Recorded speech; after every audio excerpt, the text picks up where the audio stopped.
Hello, beautiful people. This is Anna B.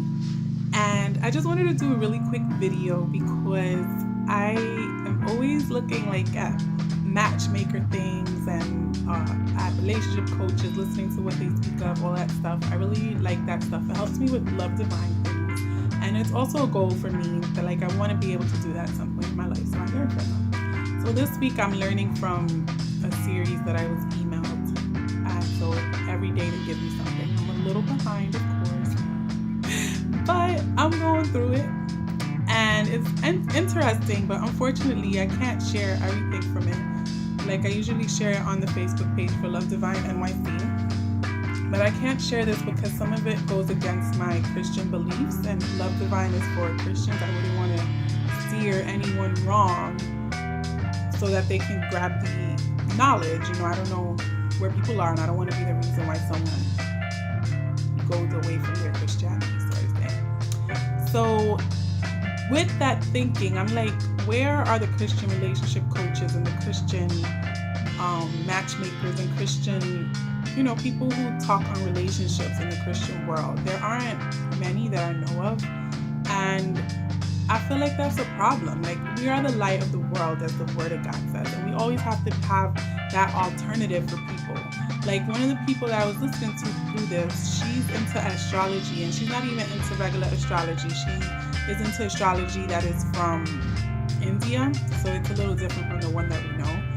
And she was dropping nuggets of wisdom, but I had to take it with a grain of salt because she was also dropping stuff about that astrology stuff, and I don't believe in that. I don't follow that in that way. A Christian pastor, I think she's a pastor. I can't remember her name right now, but she's very famous. She's a woman. It's not just one.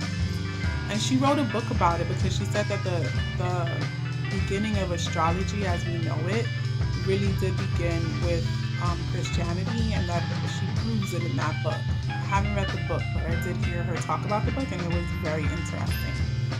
I'll try to remember who she is, and I'll put it in this video. I'll put her name in there. But I just want to encourage us to learn what we can learn from people, even if they don't believe foundationally what we believe in, because the truth is really one thing, and the Word of God says that Jesus is the truth. So sometimes people are gaining truth, and they're not giving acknowledgement to God. It's not God who they're saying gave them the truth. But as Christians, we know that is what happened. So another example of that was today I was listening to the main person, the one that's hosting this event. She was sharing on how she survived, or how she got out of a relationship with someone who was a narcissist.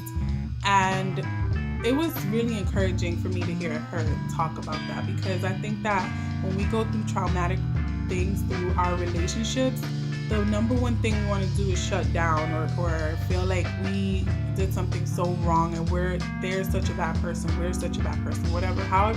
wherever we are with that. And she's saying, that puts you as a victim when you say they're a bad person and they used you or they whatever. There's something for you to learn from that situation. So that was really interesting for me to hear. Not that I hadn't heard it before, but particularly because she spoke of that being with a narcissist, it just really hit home.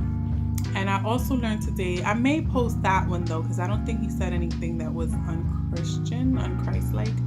And he was talking about that it's important for us to be givers and not takers, and to be optimistic. See, I'm trying to remember what I learned. And he's saying that those things are why it's easy for a narcissist to end up in your life, because you try to believe the best in people. But you also have to educate yourself, so when you see the signs of someone who's taking advantage of you, you're able to see them and able to take steps to step away from that.